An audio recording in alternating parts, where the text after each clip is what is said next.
Bienvenidos nuevamente, buenas tardes. Qué gusto estar nuevamente en miércoles de ACOM.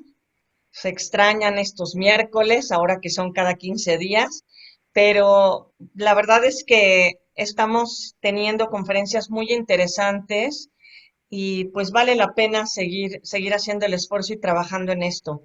Gracias a todos los que ya son parte de la Alianza de Colegios Multiculturales de México. Ya tenemos a un buen número de asociados que formalmente se han integrado a la asociación y a nivel nacional estamos ya abarcando en 24 estados. Es una alianza que, como siempre hemos dicho, es para directores, socios, propietarios o consejeros de escuelas. Pero desde luego en estos miércoles pues estamos invitando también a maestros, a gente interesada en los temas que forma parte de la comunidad de los colegios. Hemos tenido 57 instituciones privadas bilingües o biculturales que estamos conformando la Alianza de Colegios Multiculturales y ahora estamos ya formalizando durante el mes de septiembre. Bueno, ya tenemos a muchos de ustedes inscritos. En nuestra siguiente conferencia, que será la última ya en esta etapa, pues vamos a poder decir finalmente cuántos colegios quedaron afiliados. Pero esto significa que representamos a 60,000 alumnos en la República, es un número grande, el impacto en el número de familias es enorme. Entonces, realmente, pues es una asociación en la que estamos haciendo un gran esfuerzo por impactar a todo el tema educativo y a todas nuestras comunidades para mejorar, una alianza en la que el compartir temas de interés ha sido fundamental, en la que poder apoyarnos en momentos de crisis, de tomar decisiones, compartir información ha sido vital y bueno, pues para allá seguimos caminando. Y hoy, pues no es excepción que tenemos un invitado muy, muy especial, como han sido nuestros miércoles, pero hoy nuestro invitado, que lo va a presentar en un momentito, Ken Peterson, creo que va a tocar un tema por el que precisamente hemos estado haciendo estas conferencias en línea, ¿no? Lo que nos llevó, la pandemia que nos llevó a reunirnos de esta forma y a reinventarnos, incluso como asociación así. Creo que es un tema del que tenemos que seguir aprendiendo muchísimo.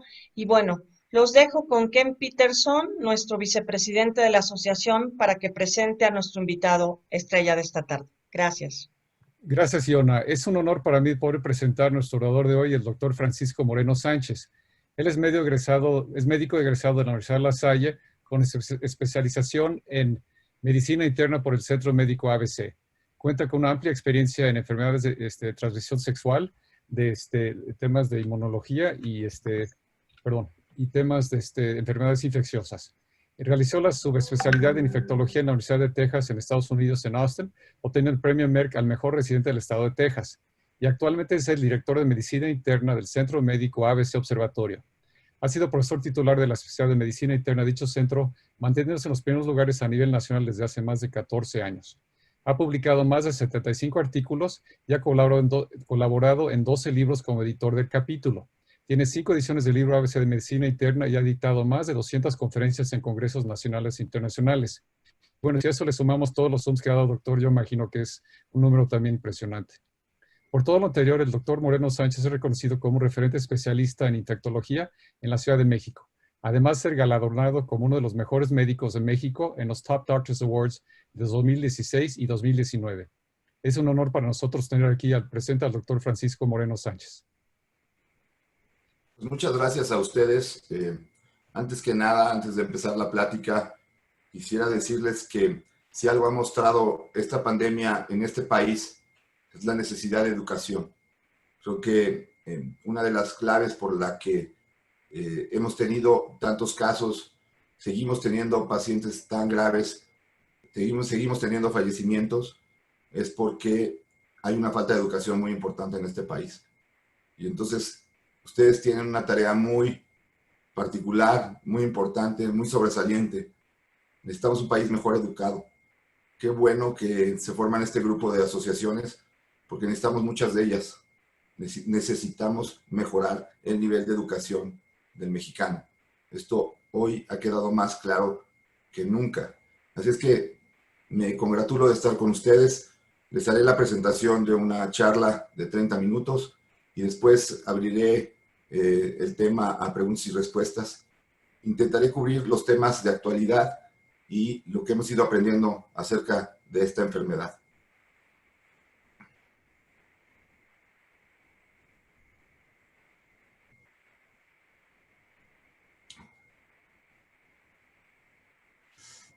Bueno, la microfotografía electrónica que ven del lado derecho es un coronavirus. Este es el 7º coronavirus que afecta al ser humano y tienen este aspecto particular. Son virus pesados, virus grandes y tienen esta como forma de corona, por eso el nombre de coronavirus. Y es impresionante que esta enfermedad no se conocía en el mundo hasta probablemente mediados de noviembre, principios de diciembre del año pasado, cuando, como saben, en esa ciudad famosa de Wuhan se presentó probablemente el primer caso. Y lo que es interesante, desafiante entender, es cómo una persona pudo haber transmitido el virus de tal magnitud a una población susceptible, porque aquí se dio la tormenta perfecta.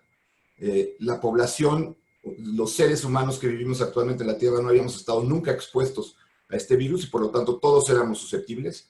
Teníamos el momento en donde hay mayor capacidad de comunicación de seres humanos en la Tierra. Una persona puede llegar al otro extremo de la Tierra en 24 horas, de cualquier parte del mundo. Y además, con una forma de transmisión muy particular que platicaré en un momento. Pero imagínense que una persona que se contagió ya lleva cuantificadas al menos 32 millones de personas infectadas. Digo al menos porque se calcula que este número debe ser 10 veces más por el número de pacientes asintomáticos. Así es que estaríamos hablando de 320 millones de individuos en el mundo han sido contagiados por una persona que tuvo la mala suerte de ser contagiado por un animal y de esa forma empezar a contagiar a otros seres humanos. Probablemente en el transcurso de la siguiente semana llegaremos al 1.000.000 de habitantes fallecidos por COVID, que también es un número que probablemente esté infraestimado. Desafortunadamente en muchas partes del mundo, incluyendo México, el número total de muertos no se ha podido establecer con claridad. También quisiera que empezaran a ver lo positivo de la plática, y la primera parte positiva es esta de abajo. Más de 2/3 partes de las personas que han sufrido COVID se han recuperado. Y no hay evidencia de una persona que haya entrado al hospital 2 veces por COVID. Empieza a haber la circulación de noticias de que personas pueden tener COVID 2 veces o que ya se reinfectó, y platicaré un poco de esos. La realidad es que casos graves de COVID en 2 ocasiones no tenemos. Y por lo tanto, esto debe de dejar alguna inmunidad y por lo tanto esto nos debe de dar algo de esperanza para el futuro. México, desafortunadamente, y estas son las estadísticas más nuevas, como saben, todos los días a las 7 de la noche en esa famosa conferencia se actualizan los números. Ya pasamos de 700,000 casos. Llegaremos en esta semana a los 75,000 fallecidos. Ha sido una tristeza la forma como se ha llevado la pandemia en México. No me cansaré de decirlo. Creo que pudimos haberlo hecho mucho mejor. Sí, es cierto, no todo es culpa de las autoridades. Gran parte de la población no ha tomado las medidas que se necesitan, pero es ahí donde requerimos de gente como ustedes que puedan brindar educación y que los mensajes lleguen claros a la población que necesita un mensaje claro para verdaderamente hacer lo que se tiene que hacer. Cuando no se hacen pruebas, y México es el país número 154 en pruebas por millón de habitantes, es increíble pensar que Belice, Bolivia, Jamaica, Trinidad y Tobago tienen más pruebas que nosotros por millón de habitantes. Cuando no se hace eso, primero, no se puede confinar a la gente que es asintomática porque nunca se va a detectar. Y segundo, no sabemos qué es lo que pasa en una pandemia. Navegamos a ciegas en la pandemia. Y el mejor ejemplo es que el subsecretario dijo en una conferencia en abril que el pico de la pandemia iba a ser el día 8 de mayo. El día 8 de mayo ya alcanzamos los 28,000 casos. Y quiero decirles que el día 2 de agosto fue el día que más casos nuevos se han presentado en el país. Quiere decir que le falló nada más por 3 meses. ¿Por qué? Porque no sabemos qué es lo que está pasando.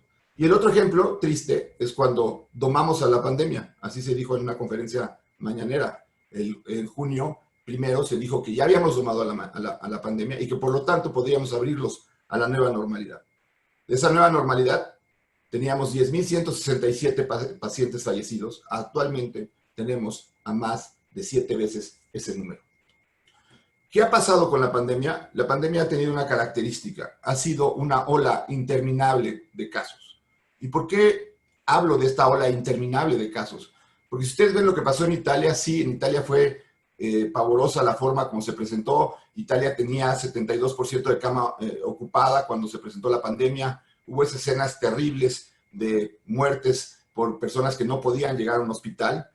En México se decidió que todo se iba a hacer en base a hacer camas de hospital, pero no se controló el número de infectados. Entonces, así como Italia llegó a 2.500 casos en marzo 7, terminó de tener esos 2.500 casos 6 semanas después. En México, en ciudades grandes, la cantidad de casos nuevos es altísima y llevamos meses en esto. Llevamos 5 meses dedicándonos día y noche, los trabajadores de la salud, para tratar pacientes con COVID. Y saben que esto cansa, esto agota. Es un desgaste físico, emocional, psicológico terrible. Es una enfermedad muy particular que hace que la persona esté sola en su tratamiento hospitalario. La soledad es el nombre de esta enfermedad. Ahora, si vemos esta gráfica y comparamos con Italia, podríamos empezar a pensar que sí, a lo mejor por ahí de octubre podríamos tener un descenso importante en el número de casos. Pero todavía estamos en esa fase en donde nos deberíamos de cuidar. México decidió que lo importante era no dar la imagen que dio Italia o España al mundo, que los muertos no ocurrieran en casa, que los pacientes tuvieran disponibilidad de camas. Lo que no se tomó en cuenta es que esta enfermedad no requiere de camas de hospital, requiere de terapias intensivas, de médicos capacitados, de intensivistas, de infectólogos, de neumólogos. Entonces, nunca hemos superado el número de camas. Pero ¿qué ha pasado? Que si ustedes entran al Seguro Social por COVID, tienen 43% de posibilidades de fallecer. Si ustedes entran a un hospital público por COVID, tienen una de 3 posibilidades de fallecer. La gente no se muere en sus casas, no. La gente tiene camas, sí, pero esas camas son para que se vayan a morir, ahí donde no se toman esas fotos, ahí donde no se sabe lo que sucede porque el paciente entra solo y se muere solo. ¿Y esto qué ha provocado? Que la gente tenga miedo de ir a los hospitales, que se tarden en ir a los hospitales. Y eso hace que cuando lleguen en forma más tardía, sea más difícil rescatarlos. La enfermedad es una enfermedad muy compleja, porque va desde los que son asintomáticos hasta los que fallecen. Es un triángulo muy diverso. El problema de los asintomáticos, que por cierto son 20 asintomáticos por cada persona que tiene síntomas, es que contagian. ¿Y cómo controlar una epidemia de personas que están contagiando si no saben que están enfermas? Es imposible.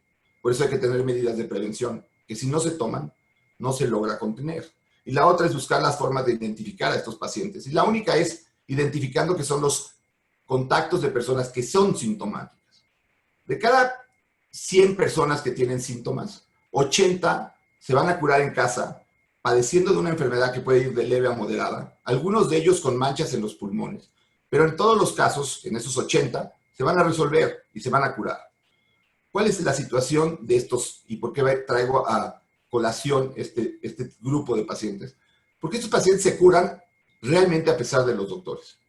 Y si yo les pongo un jugo de manzana y les digo que el jugo de manzana es lo que los está curando, el paciente acaba creyendo que realmente el jugo de manzana los curó, cuando no se dan cuenta que es su sistema inmune lo que realmente los curó.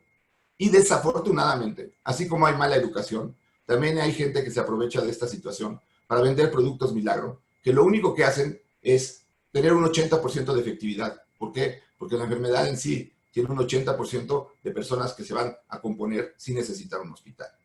De los casos severos son los que desarrollan alteraciones pulmonares y de ellos, si no tienen un hospital adecuado, muchos fallecen. La enfermedad tiene 2 fases. La primera fase es una fase viral, que lo hace complicado porque es la fase donde la persona contagia. Entonces, si no detectamos los casos a tiempo, la persona contagia. Si uno le va a hacer pruebas ya que la persona llegó al hospital, es muy probable que haya contagiado a muchos pacientes antes. Y la segunda fase es la fase inflamatoria. Y la fase inflamatoria se puede presentar en la vía respiratoria alta y entonces la persona pierde el olfato. O puede presentarse en la vía respiratoria baja, y el paciente presenta una pérdida de la capacidad de oxigenar su sangre. Es una enfermedad totalmente respiratoria y con esta gráfica se puede entender perfectamente cuáles son las medidas de protección y por qué son importantes las medidas de protección.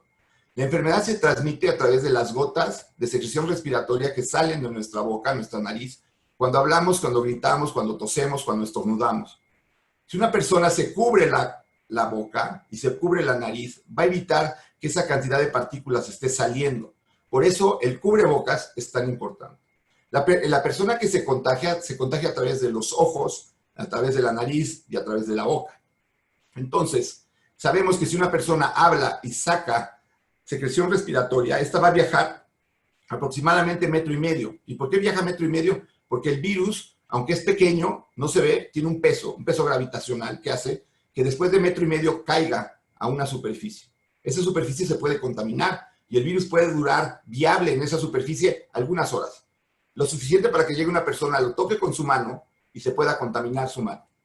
Y si ustedes no lo saben, una persona normalmente se toca la cara 20 veces por hora. Entonces tiene 20 veces la oportunidad de contagiarse si no está poniendo atención a que se tiene que lavar la mano y evitar estarse tocando la cara. Si tiene una distancia de 1,5 metros, es difícil que esta secreción llegue hasta ese lugar. Entonces ahí entendemos por qué el distanciamiento, por qué el uso de cubrebocas, por qué el uso de careta y por qué lavarse las manos tantas veces. Si la persona desarrolla síntomas, lo más común es fiebre, tos seca, fatiga, pero los síntomas pueden variar de persona a persona. Hay muchas personas que lo único que tienen es fatiga. Cuando desarrolla uno disnea, que viene del griego dis, dificultad, neumo, aire, es la dificultad para respirar. Quiere decir que la persona está teniendo un problema en su oxigenación. El problema de la oxigenación en esta enfermedad es que es gradual. Y es gradual de tal forma que si a mí me falta el aire, lo primero que hago es dejar de caminar, dejar de tener actividad. Y entonces mi oxigenación se mantiene. Y si después de eso el vestirme me cansa, ya no me visto, me quedo en pijama. Y si después de eso el moverme me cansa, me quedo acostado. Y si ya me falta el aire acostado es porque mi oxigenación va a estar muy afectada. Por eso hemos insistido tanto en el uso de oxímetros para darnos cuenta de que nos está bajando la oxigenación y no esperarnos hasta el último momento para llegar al hospital. ¿Y por qué nos falta el oxígeno? Porque va a afectar los pulmones. Vean lo que sucede si usamos cubrebocas, si usamos careta. Si una persona está asintomática o presintomática y está expulsando COVID, y la otra persona tampoco fue lo suficientemente responsable para ponerse una careta, como ha sucedido recientemente en las bodas, en donde todo el mundo llega con cubrebocas y a los 3 tequilas a todo el mundo se le olvidó el cubrebocas, la gente no solamente se va a enfermar, sino va a recibir una carga viral elevada. Esta persona se va a enfermar y se va a enfermar mal. Por eso los trabajadores de la salud hemos padecido tanto con esta enfermedad, porque los pacientes llegan en una carga viral alta que están eliminando continuamente. Si este paciente, esta persona, no fue solidaria con mucha gente de nuestro gobierno y no se pone un cubrebocas por temor a taparse la boca, y es una persona que está transmitiendo el virus, puede infectar a esta persona que sí fue considerada y que se está protegiendo. La ventaja que va a tener esta persona al usar el cubrebocas es que la cantidad de virus que le puede llegar es menor. E incluso tener una enfermedad asintomática. Por eso el uso del cubrebocas es tan importante. El solidario siempre va a proteger. Es una enfermedad solidaria. Tenemos que ser solidarios con los que están cerca de nosotros, con nuestras familias. Proteger a los vulnerables. Los dos deberíamos usar cubrebocas y si usamos distancia, el riesgo de enfermedad es prácticamente cero. Vean lo que ha pasado en España. España es un ejemplo. ¿Qué ha sucedido en España? Si ustedes ven, en los meses de marzo, el número de casos que tuvieron fue altísimo. Pero lo mismo está sucediendo en agosto. Después de la primera ola, están teniendo la segunda ola, que son sitios que no fueron Madrid u otras ciudades grandes en donde se presentó el primer brote. Pero vean lo que ha sucedido con la mortalidad. La mortalidad, que fue enorme en marzo, se ha vuelto muy pequeña en agosto. ¿Por qué? Simple y sencillamente porque aquí ya usan cubrebocas. Antes no sabían que tenían que usar. Segundo, porque hacen pruebas y detectan más pacientes asintomáticos. Y tercero, y es algo triste pero es real, los que menos se cuidan son los jóvenes. Y la mayor parte de los que se enferman aquí son jóvenes. Y por lo tanto tienen una enfermedad más asintomática. El cubrebocas sí sirve. nos puede proteger de tener enfermedades graves y de llegar al hospital. Aquí en el hospital dividimos a la enfermedad en 3 grupos. Y esto ha sido muy importante porque teníamos que determinar qué pacientes verdaderamente requerían hospitalización. Es muy común oír a una persona que está angustiada, ansiosa, porque tiene COVID. Pero no podemos admitir a todos los pacientes que quieren admitirse con COVID, porque entonces les quitaríamos la oportunidad de tener una cama adecuada a los pacientes que sí lo requieren. Entonces, pacientes que tienen incluso pequeñas áreas de neumonía, pero que mantienen una oxigenación alta, no necesitan estar en hospital. Los pacientes que empiezan a perder su oxigenación y que necesitan de un aparato para darle a través de puntas de oxígeno o bien una mascarilla, esos pacientes requieren estar en un hospital. Y si la enfermedad ya es muy severa, el paciente ya no va a ser rescatado con esas puntas o con esa mascarilla y tendrá que intubarse. ¿Y por qué le pasa esto al paciente? Porque esto es lo que hace el COVID en los pulmones. Esta tomografía del lado derecho es una tomografía normal, en medio está el corazón, y lo que ven oscuro son los pulmones. Los pulmones son áreas en donde a través de los alvéolos, las pequeñas bolsitas que tienen los pulmones, transmiten el oxígeno del aire hacia la sangre. Pero el COVID lo que hace es una respuesta inflamatoria que forma esta gelatina, que los radiólogos llaman vidrio despulido, y que lo hace es que impide el paso, que difunda el oxígeno de lo que respiramos hacia la sangre. Conforme esto se está volviendo más blanco, menos posibilidades hay de que el paciente pueda respirar, aún con puntas nasales, aún con mascarilla. Y entonces hay que ponerle un tubo en la garganta y no solamente pasarle oxígeno al 100%, sino pasar oxígeno en presión, con la suficiente presión para que pueda difundir por las áreas que han mantenido libre de COVID y algunas áreas en las que la presión sea lo suficiente para vencer esta gelatina. Pero hay que saber manejar el ventilador. No es algo que se enchufe a un cable y con eso funcione en forma normal. No es un curso de 3 días por YouTube para preparar a un médico a usar ventiladores, porque lo que pasó en muchos sitios donde se hizo eso es que médicos generales que no sabían manejar esto le reventaban los pulmones al tratar de mantener una buena oxigenación al paciente. Muchos pacientes del sector salud han muerto porque sus pulmones han sido reventados por gente que no tiene la capacidad para manejar un ventilador. En el Hospital ABC publicamos la serie de los primeros 50 casos que llegaron a nuestra unidad médica para saber las características de la población y corroboramos lo que había pasado en Europa: mayor edad, mayor riesgo. También corroboramos que los hombres tenemos mayor riesgo de tener enfermedad severa que las mujeres. Incluso en este momento tenemos 4 hombres por cada mujer que está internada. Y no es que las mujeres no se enferman igual, pero la posibilidad de que tengan una evolución tórpida es menor que la de los hombres. Pero la calamidad de México ha sido el sobrepeso. El 83% de los pacientes que son admitidos al hospital tienen o sobrepeso o obesidad. Y a mayor peso, mayor riesgo. Y es así que en las estadísticas que publicaron en el boletín epidemiológico la semana pasada, se demostró que el grupo de edad en donde más muertos se ha presentado en relación a años anteriores han sido en hombres de entre 40 y 65 años. Todos con obesidad. El problema cultural de México es serio. Si ustedes le preguntan a alguien si está gordo, te va a decir que no. Cuando le preguntas cuánto mides y cuánto pesas, te das cuenta que sí. Nadie acepta que el problema de obesidad es incluso un problema. Y vean por qué es importante llegar a tiempo. Porque si ustedes llegan cuando los pueden rescatar con puntas de oxígeno o con mascarilla, ustedes se quedan 7.5 días en el hospital. Se pueden dar tratamientos, pueden mejorar sin necesidad de llegar a la intubación. Porque si ustedes necesitan intubación, habitualmente la estancia se prolonga hasta los 23 días. ¿Y qué pasa cuando ustedes están 23 días hospitalizados? Sí, se aumentan costos, pero además bloquean camas para otros pacientes. En el Hospital ABC pusimos disponibles 127 camas para pacientes COVID en un principio. Nunca pudimos tener más de 102, porque teníamos que tener ventiladores disponibles para los pacientes que estaban internados con neumonía severa, para poder ser rescatados con ventiladores. Teníamos 50 ventiladores y hubo noches que no dormíamos, tornándonos los dedos de que estos pacientes no fueran a requerir un ventilador que ya no tuvieran. En hospitales públicos, hubo hospitales que tenían 300 camas disponibles con 5 ventiladores. Estos son los números de hace una semana del hospital. Ya llegamos a los 800 pacientes ingresados. Llevamos más de 750 pacientes dados de alta. Hemos sido el único hospital del país que aceptó ver pacientes COVID del sector salud. Hemos atendido pacientes en forma gratuita por parte del hospital y en forma gratuita por todos los médicos que trabajamos aquí. Hemos tenido 342 pacientes intubados y una tasa de mortalidad de 4.9%, que si se compara con la del Seguro Social de 43%, es terrible la diferencia. Pero no es porque nosotros seamos mucho mejores que los médicos del Seguro Social, es porque aquí sí tenemos las características, los ventiladores, la gente preparada. A los médicos de instituciones públicas los han mandado a la guerra sin fusil. Honrosamente somos el país número 1 en fallecidos en trabajadores de la salud del mundo.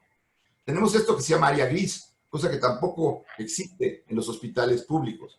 Áreas en donde tenemos pacientes que todavía no tienen el diagnóstico de COVID, pero que traen un cuadro que puede ser parecido a COVID. Estos pacientes que están en área gris necesitan tener un diagnóstico antes de ser subido a la unidad que les corresponde. Porque imagínense que yo subo pacientes COVID a un área de pacientes quirúrgicos. Voy a contagiar a los pacientes que se acaban de operar y voy a producir muchas enfermedades más serias en esos pacientes. Y por otro lado, si subo un paciente que tiene una neumonía por influenza a un área COVID, lo voy a contagiar no solamente de influenza, sino de COVID. Y la probabilidad que tenga sobrevida disminuye. ¿Qué tengo que hacer cuando yo me pongo en contacto con alguien que tiene COVID? Supongamos que en el desayuno de hoy ustedes compartieron la mesa con alguien que ahorita les marca y les dice, ¿qué creen? Me acaban de dar la prueba y tengo COVID. Pues uno quiere salir corriendo y hacerse la prueba. La realidad es que tenemos que esperar entre 3 a 5 días para hacernos una prueba, porque de otra forma, la cantidad de virus que va a estar disponible en nuestra vía respiratoria no va a ser suficiente para que la prueba sea verídica. Estas pruebas de PCR no es que sean falsas negativas en muchas ocasiones, es que nos las hacemos a destiempo, nos las hacemos antes de que el virus esté en suficiente cantidad. Pero también esto sucede antes de que la persona empiece a tener síntomas y por eso se contagia antes y por eso decimos que son contagios presintomáticos. Una vez que inician los síntomas, la persona dura habitualmente 10, 12 días más en seguir eliminando el virus y por ahí del día 12, 13 o 14, esa cantidad de virus disminuye y lo que elimina ya son puros fragmentos virales. Las pruebas rápidas han sido un fracaso en el mundo porque el virus produce la elevación de anticuerpos hasta el día 7, 8. Podemos detectarlo por ahí del día 10. Imagínense todo este tiempo y la gráfica que les enseñaba, en donde la primera fase de la enfermedad es la fase viral donde la persona contagia a los demás. Entonces, si hacemos pruebas de detección a base de pruebas rápidas, vamos a detectar pacientes que ya contagiaron a muchos antes. Y además, no solamente eso, hemos encontrado que 30% de los pacientes que tienen COVID no desarrollan anticuerpos. Que este anticuerpo que marca la memoria de inmunidad, que se llama IgG, no es siempre presente. Esto llevó a graves dudas en que si esto pudiera ser un problema para nuevas infecciones, y hablaré en un par de diapositivas más acerca de esto. Si ustedes piensan que pueden tener COVID por los síntomas o porque estuvieron en contacto con alguien que tenía COVID y van el cuarto día, se tienen que hacer esta prueba, la prueba de toma de muestra a través de la nariz o de la boca. Esta prueba lo que detecta es el ácido ribonucleico, el virus, y lo amplifica en una máquina. Pero esta prueba puede durar positiva hasta 100 días. Es importante entenderlo, porque si ustedes le piden a una persona para regresar a trabajar una prueba negativa, van a tener personas que pasan semanas y semanas y siguen eliminando fragmentos de virus y ya no son contagiosos. Es muy importante que las empresas entiendan esto porque siguen realizando pruebas innecesarias a personas que ya pudieran haber regresado al trabajo. 99.9% de las personas que tienen un cuadro benigno después de 14 días pueden reincorporarse al trabajo sin necesidad de otro PCR. Y esto es lo que ha promovido el CDC de los Estados Unidos. Como les decía, las pruebas rápidas no funcionan porque el número de anticuerpos que producimos no es completo. 70% de las personas producen anticuerpos, otro 30% no. Entonces, ¿cómo nos defendemos ante este virus? Bueno, los anticuerpos son, vamos a decir, flechas que algunos tipos de linfocitos son un tipo de glóbulo blanco de nuestros soldados, disparan para tratar de capturar al virus antes de que entre a la célula. Estos anticuerpos tienen la ventaja de que se quedan en la sangre por largo tiempo. Esto es lo que llamamos el marcador de inmunidad. Sin embargo, ese 30% de pacientes que no elevan anticuerpos, se vio que tienen otro tipo de inmunidad. Y esto fue demostrado en Suecia el 29 de junio, en donde mostraron que 70 pacientes que habían tenido una enfermedad sintomática y que no tenían anticuerpos, tenían este tipo de inmunidad. Y es lógico entender que el cuerpo se defiende de esta forma, porque el virus es intracelular. ¿Qué quiere decir eso? El virus se mete a tu casa y para sacar al virus de tu casa no es decirle salte, es destruir tu casa. Así entendemos por qué esta célula que destruye a la célula que está infectada produce tanta inflamación. Por eso tenemos tanta inflamación en la vía aérea superior que nos quita el olfato y por eso tenemos esas áreas blancas que se ven en la tomografía, porque estas células están destruyendo a todas las células que están infectadas. Esta inmunidad es muy poderosa, muy robusta y además muy duradera. Esperemos que el tipo de inmunidad que predomine en la mayor parte de la gente sea esta inmunidad celular. El problema grave que tenemos en este momento es que no hay manera de medirla y por lo tanto no sabemos cuál es el grado de inmunidad de esta inmunidad celular. Y sucede esta situación que pone al mundo de cabeza. En agosto 25, Hong Kong documenta el primer caso de una reinfección. Y para tener una reinfección hay que tener 2 cultivos, no 2 pruebas de PCR, porque esas pruebas pueden durar 100 días positivas. 2 cultivos positivos de COVID en tiempos diferentes y además aquí demostraron que el virus de la primera ocasión era discretamente diferente al de la segunda ocasión. Este paciente tuvo COVID en marzo, se fue en agosto a España y al realizar una prueba de rutina en migración, le documentan una nueva infección por COVID. Pero el paciente fue totalmente asintomático. Entonces quiere decir que la inmunidad algo le protegió. Incluso existe la posibilidad de que ese paciente lo único que haya tenido es un contacto cercano con alguien que venía infectado de España y le pasó ese virus que no lo infectó, pero que sí pudo ser detectado por la prueba de PCR y después por el cultivo. ¿Y por qué soy optimista en la inmunidad? Porque si vemos lo que ha pasado con virus similares al COVID, vean lo que sucedió con el SARS-CoV-1. No sabíamos que iba a haber SARS-CoV-1 porque nunca pensábamos que iba a haber SARS-CoV-2. Esta enfermedad se presentó también en China y se diseminó a Vietnam, Hong Kong, a Japón y a Canadá. Y esta enfermedad en el 2002-2003 afectó a muchos seres humanos, pero se logró controlar. ¿Por qué? Porque la gente lo transmitía solamente cuando tenían fiebre. Se detectaba fiebre, se aislaba al paciente y se controló la enfermedad. Pero el dato importante es este. Produjo una inmunidad que duró 2 años. Y el segundo virus más parecido al SARS-CoV-2 es el MERS-CoV, que apareció en 2012-2013 en el Medio Oeste, y por eso se llama MERS, Middle Eastern Respiratory Syndrome. Y esta produce una inmunidad de 34 meses. Es difícil que el COVID no produzca una inmunidad menor a 18 meses. Entonces, esperemos que esto sea real. Ahora, si queremos ser muy optimistas, podemos ver lo que pasa con el sarampión, en donde la inmunidad del sarampión depende única y absolutamente de la inmunidad celular. Y es tan fuerte la inmunidad celular que ¿cuántas veces te da sarampión en la vida? Solamente una. ¿Por qué? Porque la inmunidad es lo que nos puede llevar al control de esta pandemia. Estamos buscando lo que se llama inmunidad de rebaño. Una forma de alcanzar la inmunidad de rebaño es esta. Cuando llegan personas que están infectadas a una población susceptible, van a infectar a todos. Pero cuando en esa población ya hay estos individuos que ya tienen inmunidad, el virus a los 14 días tiene que encontrar un huésped susceptible. De otra forma, el virus desaparece. Y si tenemos muchos seres amarillos, el virus no va a encontrar a quién infectar y el virus va a acabar autocontrolándose. Cuando lleguemos a una inmunidad del 70%, llegaremos a inmunidad en rebaño. Pero eso se puede hacer en base a un número de contagios muy altos. México le está haciendo mucho la lucha, o a tener una vacuna disponible para lograr esa inmunidad. Es importante ver, y esta gráfica la traje, porque ustedes se dedican a los servicios educativos. Y junto con los servicios de salud, somos los grupos que podemos estar más vulnerables a tener COVID. ¿Por qué? Porque es difícil mantener la sana distancia, porque es difícil mantener a la gente callada, porque nosotros estamos en contacto con pacientes. Los niños en muchos casos son asintomáticos. Se calcula que hay 80 sintomáticos por cada niño sintomático. Entonces estos servicios educativos se tienen que reabrir cuando la inmunidad del sitio lo permita, responsabilidad que tienen que tener las personas que vayan a ese lugar.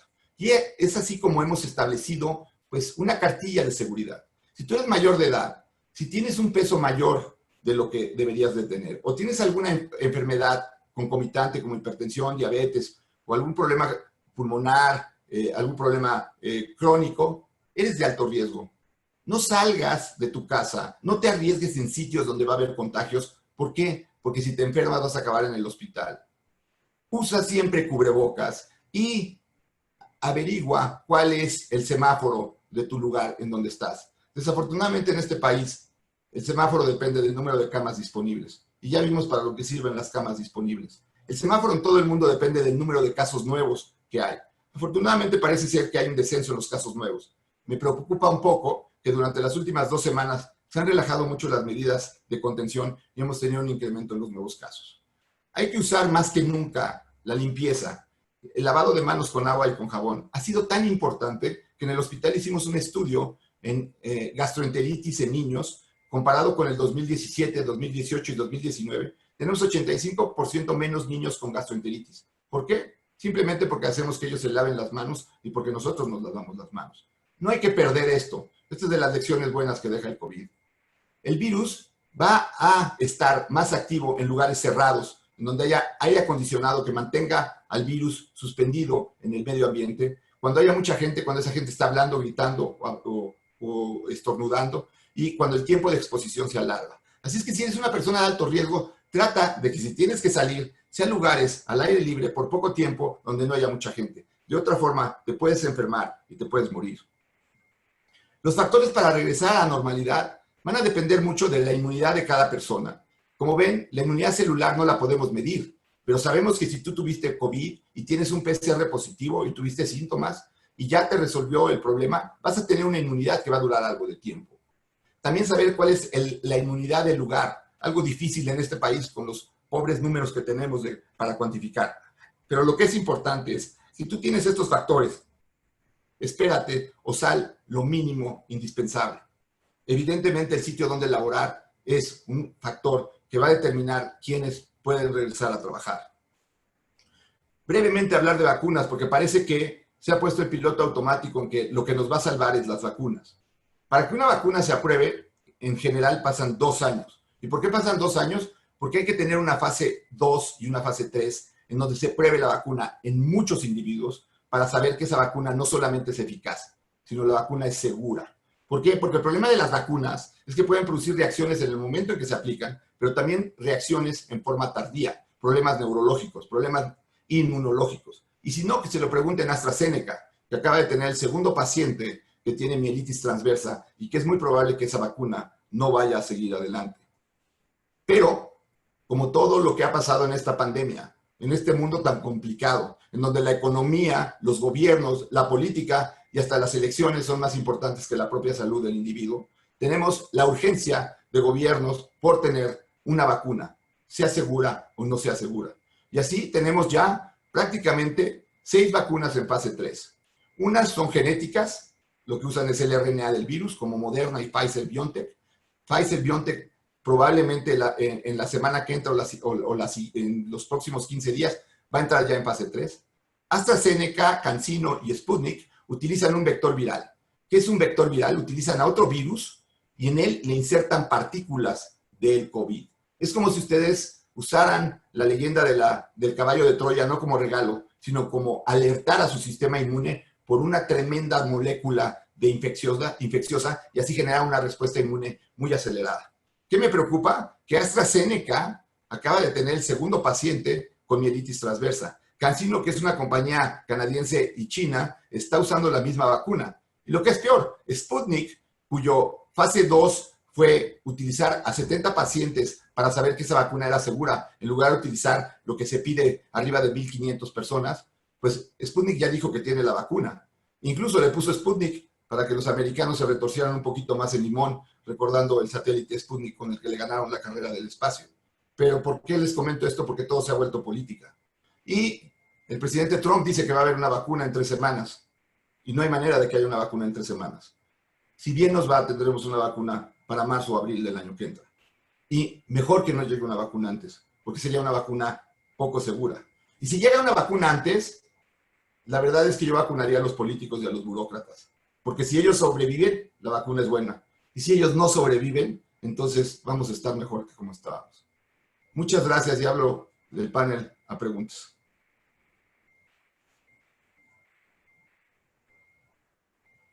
Perfecto. Mi nombre, doctor, es Ludwig Johansen. Voy a estar aquí moderando las preguntas.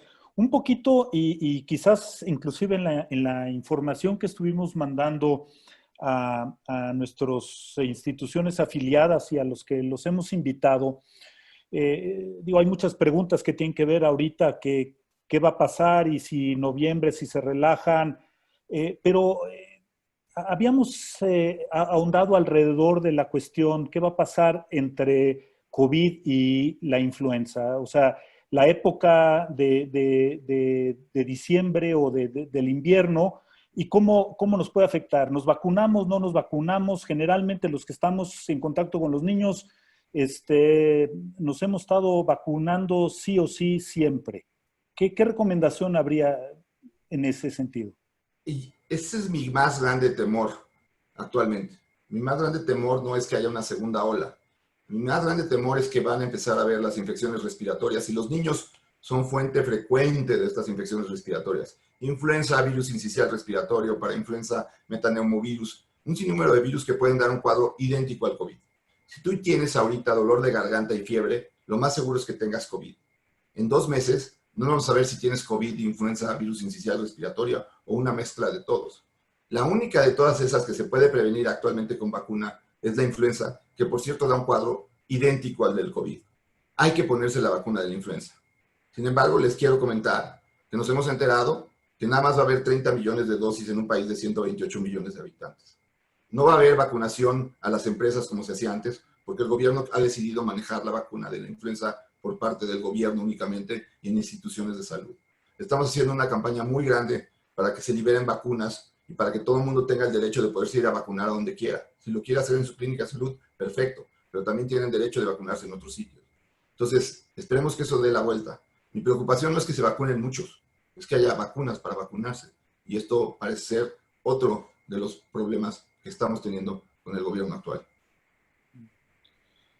Hay muchas preguntas, sobre todo que tienen que ver en cómo se puede preparar mejor un colegio, bueno, o cualquier institución o cualquier empresa, con todo lo que se ha promovido, que si el tapete, que si los menores de 10 años sin cubreboca, que las actividades al aire libre, el túnel sanitizador, en fin, ¿no? Pero hay desde preguntas muy simples de que si sabemos que la forma de propagación es por medio o sea, estos aerosoles, es cómo procurar o cuándo podemos saber o procurar que hay una buena ventilación o qué recomendación habría en ese sentido. Pues realmente la mejor manera de abrir los colegios es cuando sepamos que la inmunidad que está habiendo en el área ya es alta, porque entonces los contagios van a ser menores. El problema aquí es, mientras esa inmunidad sea menor al 50%, va a haber contagios porque es imposible lograr, sobre todo en niños preescolares, en niños de primaria, que mantengan el cubrebocas. Incluso no se ha recomendado porque puede ser un fomite, puede ser que Juanito acabe con el cubrebocas de Pepito y viceversa. Aquí la educación de los maestros va a ser fundamental. Ellos van a tener que ser los que den el ejemplo y estamos promoviendo campañas donde también salgan niños, actores o personas de edad pequeña que vean que se puede usar un cubrebocas. Pero de todas formas, en menores de 10 años es imposible. El tapete sanitizador es algo que yo creo que es más para cuestión de tranquilidad de uno que útil, porque si una persona se sanitiza los zapatos, pero a los 3 pasos tose, ya contaminó esa área y la que viene de atrás se va a contaminar ahí. Entonces, esas cuestiones de los túneles sanitarios y de los zapatos, pues realmente no tienen una utilidad tan grande como el mantener un cubrebocas, una careta. Yo sugeriría que los maestros tengan todos ese cubrebocas y esa careta. Ahora va a ser difícil dar clases cuando tengas un cubrebocas. Tenemos que aprender que este es un mundo nuevo, es una nueva realidad que vamos a vivir por un tiempo. No es que vayamos a vivir con esto el resto de nuestras vidas. Y eso tenemos que entenderlo y lo tienen que entender los papás y lo tenemos que entender los maestros. En nuestra vida, en nuestros 80 años de vida, o los 50 o los 60 que vamos a vivir, nos van a tocar vivir año y medio con estas medidas. El resto de nuestra vida va a ser como era antes. Pero ahorita tenemos que tomar las suficientes medidas para que no haya la cantidad de muertos que estamos teniendo.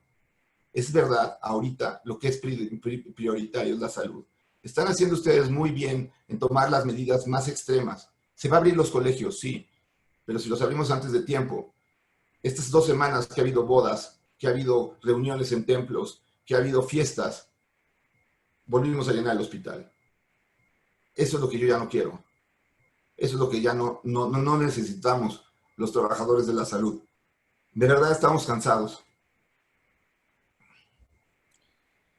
Sí, no, y eso lo vamos viendo, lo vamos entendiendo, lo vamos sufriendo, ¿no? Pero otra vez volvemos a esta cuestión y lo veíamos en su gráfica, en donde el sector salud, el sector educativo son los que más están expuestos, ¿no?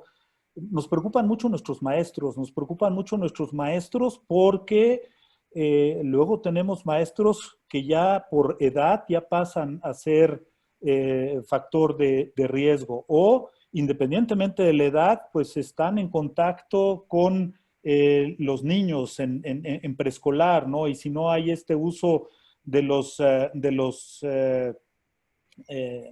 cubrebocas, ¿no? Hay una pregunta que dice, ¿en qué rango de edad son más portadores asintomáticos los alumnos? Es una pregunta muy interesante y hay diversos estudios. La única ventaja de los niños es que son asintomáticos y que probablemente transmiten la enfermedad por 2 o 3 días, no los 7 o 10 que puede transmitir un adulto.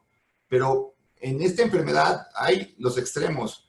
O sea, hay enfermedades como Kawasaki o como el síndrome multiorgánico inflamatorio que se ha presentado en un grupo de niños chiquito. Pero lo que tenemos que entender es, si tienes 300 millones de infectados en el mundo, vas a tener esos que se salen de la norma. Tengo un paciente de 104 años que cursó la enfermedad totalmente asintomática, pero no es lo normal. Tampoco el niño que se enferme de Kawasaki. La mayor parte de los niños van a ser asintomáticos. La mayor parte de los niños no van a tener mayor problema. Pero el grave problema con esta enfermedad es que sí pueden transmitirlo. Y como lo dices muy bien, los maestros pueden ser personas de alto riesgo, pueden ser personas vulnerables. Entonces, ellos tenemos que cuidarlos. Si tú tienes y eres maestro y tienes factores de riesgo, cuídate, porque lo que no quieres es tener una enfermedad grave. Esa es la situación. Mi sentir es que el COVID va a ir hacia abajo y que por mediados de octubre, finales de octubre, va a haber pocos casos de COVID. El problema es que si va a haber muchas infecciones respiratorias, esos casos de COVID se van a confundir y nos va a costar mucho trabajo saber qué es lo que tiene el paciente. Tenemos que desarrollar nuevas pruebas que sean más rápidas para COVID y lo estamos haciendo. Y probablemente las escuelas se beneficien de estas famosas pruebas de 5-5, pruebas de saliva en donde 5 minutos, $5. No, pero mientras no tengamos ese instrumental, salir ahorita es más complejo. Hay varias preguntas que vuelven a esta primera pregunta que hice alrededor de lo de la influenza, ¿no? Si ya se tienen anticuerpos, ¿valdría la pena ponerse la vacuna de la influenza pensando en que no hay suficientes vacunas? Y luego preguntan, ¿cuál vacuna? ¿La de la influenza tetravalente o la trivalente? La mejor vacuna es la tetravalente porque tiene las 4 cepas que más comúnmente afectaron al hemisferio sur en nuestro verano, que es el invierno de ellos. Desafortunadamente lo que parece ser es que la única vacuna que va a haber disponible en México es trivalente. Si tienen oportunidad porque salen fuera de Europa o Estados Unidos, vacúnense allá. Si no, esperen a que pues, nos hagan caso a ver si a los grupos que estamos empujando porque tengamos una vacuna de la influenza y tengamos una buena vacuna de la influenza. La verdad es que les prometo que el día que haya vacuna no se va a cobrar un peso más de lo que cueste la vacuna. Ni siquiera les cobraríamos la inyección y la ampolleta. Lo que queremos es que la gente esté vacunada para no tener más pacientes. Entonces, si hay la disponibilidad de vacuna y si logramos eso, por favor, vacúnense, porque no queremos 2 pandemias al mismo tiempo. Hay una serie de preguntas y no me lo voy a tomar personal porque lo hemos escuchado en varias ocasiones y siempre ha dicho estamos cansados. Hoy a usted de veras, créame que lo veo preocupado por, inclusive nos decía antes de entrar a la charla que llevaba 40 horas sin dormir por estos casos de estas últimas 2 semanas. hay mucho de lo que nos preocupa del daño emocional, ¿no? De la población poco vulnerable, de los chicos, o sea, que luego nos estén presionando o nos estemos presionando para que vuelvan a clases, porque también esta separación que tenemos, este aislamiento, tenerlos encerrados, pues también está causando una serie de problemas emocionales, no sé, psiquiátricos, no sé hasta qué punto, pero... Psiquiátrica, estoy de acuerdo Sí. contigo. Mayor frecuencia de suicidios en Asia, como nunca lo había habido. Sí, es la enfermedad de la soledad. La enfermedad de la soledad porque el paciente que llega aquí ingresa solo a un cuarto, no va a ver a su familia. Cuando se despide de ellos no sabe si los va a volver a ver y su familia no sabe si lo van a volver a ver. Pero también es la enfermedad de la soledad porque nos ha aislado de los demás, de los que queremos abrazar, de la gente mayor de nosotros, de nuestros padres en caso de tenerlos, o de los nietos en caso de tenerlos. Es una enfermedad que nos ha aislado y nunca como antes vamos a tener que valorar lo que es poder convivir con quien queremos, con quien deseamos. Añoramos esas reuniones de las cuales muchas veces queríamos evitar porque estábamos cansados por el trabajo de la semana. La realidad es que sí, estoy totalmente de acuerdo. El adolescente necesita la interacción de sus pares y necesita la búsqueda de la pareja y la búsqueda de los amigos. Y eso se ha visto pues afectado. Pero insisto, es un tiempo. Es como el corredor que no quiere salir a correr con cubrebocas porque no siente que hace buenos tiempos. No es el año para hacer el mejor maratón. Es el año para cuidarnos. Es para que le enseñemos a nuestros hijos que lo más importante es ser solidario con los demás. Y una vez que esto pase, te vas a volver a reincorporar. No es una meta fácil, no está sencillo. Sí sé que se necesita la convivencia, sí. Que urge, sí. Pero también sé que la enfermedad todavía está allá afuera y que veo a la gente afuera sin cubrebocas. Tristemente. Algunas otras preguntas y digo, no, nada hace aquí referencia a, a muchas de estas cosas luego milagrosas o ya me quedó muy claro por qué algunos tienen éxito vendiendo sus productos si pues, por lo menos tiene el 80% de efectividad, porque 80% pues, no va a ir a casos severos. Pero aquí preguntan, ¿qué papel juega el omega 3 y la vitamina D en casos de COVID? Miren, lo que yo les diría que puede ser útil para su sistema inmune, no necesariamente para COVID. Cuando te da COVID, ya dependes mucho de lo que tienes del sistema inmune.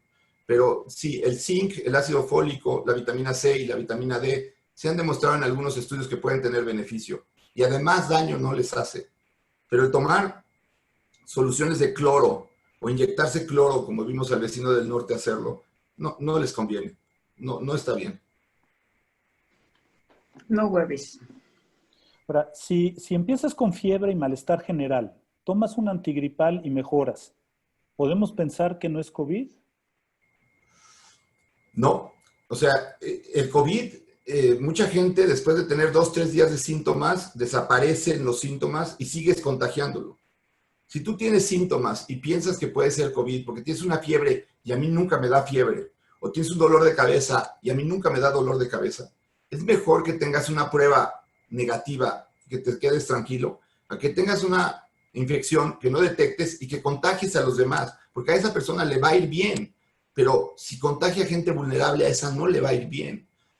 Cuando sientan que tienen síntomas que no son comunes en ustedes, más ahorita que todavía no hay influenza y que no hay otras infecciones respiratorias, háganse prueba, porque es la única forma en donde si yo soy positivo, yo le aviso a las personas con las que estuve 4 días antes que yo soy positivo, esas personas se pueden checar y así evitar una cadena de contagios. Eso es lo que no ha hecho el país. Eso es porque me quejo de la falta de número de pruebas, porque no hemos detectado esas cadenas de transmisión que se harían si hiciéramos pruebas en forma masiva.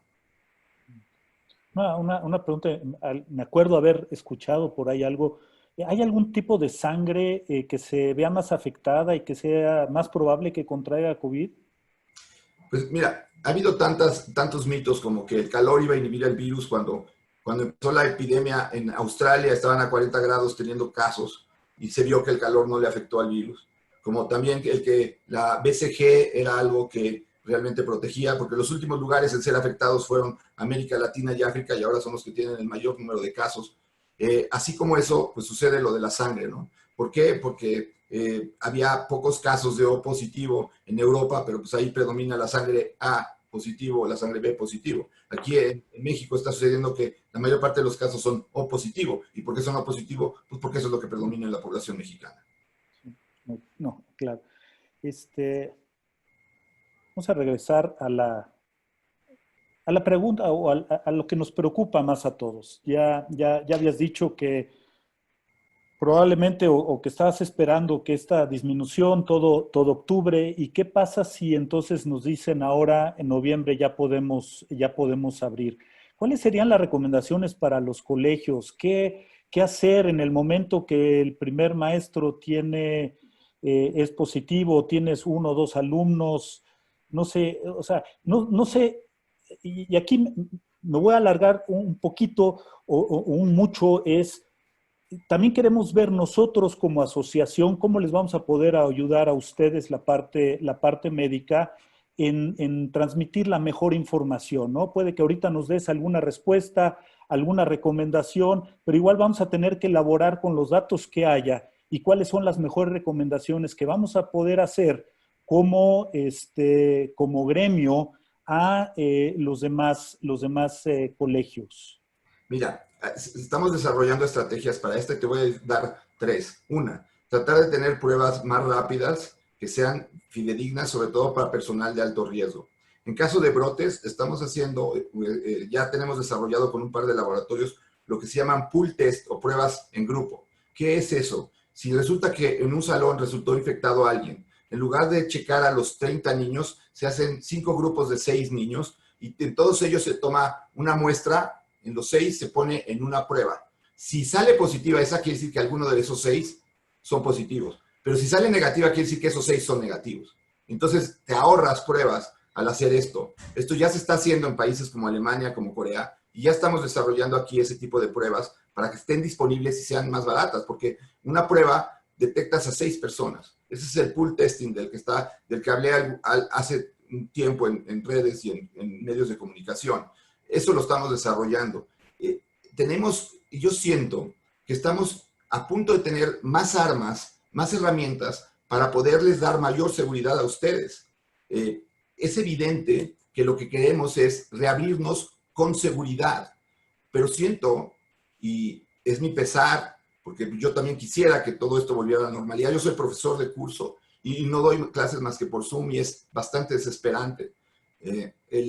La situación de primero ahorita es seguridad. Es como la vacuna. Necesitamos primero tener seguridad antes de poder decir ya tenemos la posibilidad de volver a vivir normal. Y otra vez, y perdón que lo insista, pero ustedes son ese canal para mí súper importante. Tenemos que hacer que nuestros niños, que los alumnos entiendan la importancia de cuidarse y cuidarnos. Hemos creado, y me incluyo, una generación sobreprotegida por padres que sobreprotegemos a los hijos por el medio en el que vivimos. Pero ahora tenemos que enseñar a esos hijos a que no solamente nosotros los protegemos, nos tienen que aprender a proteger a nosotros. Y el que ellos aprendan a usar un cubrebocas si tienen 10, 11, 12, 13 años, nos protege a nosotros. Es una forma de educación muy importante. Y creo que la mejor forma de hacerlo es con el ejemplo. Eso ha fallado en este país. El ejemplo de arriba hacia abajo no se ha dado. Pero ustedes maestros, ustedes dueños de colegios, pueden ser ese ejemplo. Les cuento, Bellas Artes no va a abrir. El Teatro de Bellas Artes no se va a abrir, pero hemos diseñado que se haga en el Castillo de Chapultepec abierto y los actores van a traer cubrebocas. Cubrebocas con características similares a los trajes típicos para dar la imagen a México de que sí se puede disfrutar usando un cubrebocas. Eso también ustedes como escuelas pueden hacerlo. Ok. Pues sí, creo que a grandes rasgos, aquí por cada una de las preguntas que hay muchísimas felicitaciones, un gran reconocimiento a la labor que están haciendo todos, pero en especial también un gran reconocimiento hacia ti, Francisco, porque ha sido esa voz que y a mí me ha llamado mucho la atención, y perdón que hable yo, pero vi desde las primeras intervenciones tuyas y te he seguido a lo largo de las siguientes, y en donde tú mismo has hasta reconocido los errores que han cometido la comunidad médica o cómo se ha aprendido a lo largo. Entonces, lo que quizás era una recomendación en un principio, luego ya nos fuimos saliendo. Entonces, nuevamente, creo que sí eres ese referente, ustedes son ese referente que necesitamos, que nos da por un lado esa tranquilidad, pero por el otro lado también esa responsabilidad a poder estar seguros de qué información sí podemos compartir con los demás, esperando a que, pues sí, también contribuyamos con esa parte de la educación, ¿no? Muchísimas felicidades. No sé, Yona, como Sí. presidente de ACOM y en representación de todos nosotros, pues todavía unas últimas palabras. Sí, desde luego quiero agradecer que nos haya dedicado estos minutos y quiero compartir un comentario de los que leí. Mi más grande admiración a usted y a la comunidad médica, y si podemos hacer algo para generar conciencia, aquí estamos. Y yo, para concretarlo y hacer algo específico, quisiera pedirle, doctor, si nos permite que esta conferencia podamos compartirla con nuestros padres de familia. O sea, que nosotros multipliquemos el mensaje que está dando ahorita con los papás, con las familias que tenemos para hacer conciencia de lo que se está generando y de lo que están pasando también ustedes, ¿no? Porque cada vez que un chavo, que una persona en la calle está sin cubrebocas, muy probablemente va a ser que vaya alguien al hospital, que tienen que atender ustedes.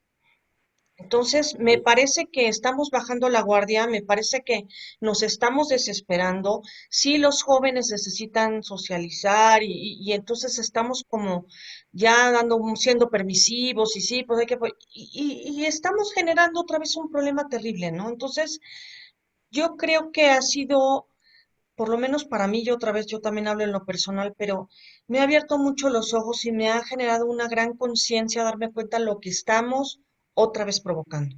Y a mí sí me gustaría, pues, pedirle esto, si nos autoriza poder tener este video, todos los que estamos aquí, y poderlo compartir con nuestras comunidades. Creo que es algo que podemos hacer y es lo mínimo que podemos hacer con respecto a lo que ustedes hacen hoy por nosotros, ¿no?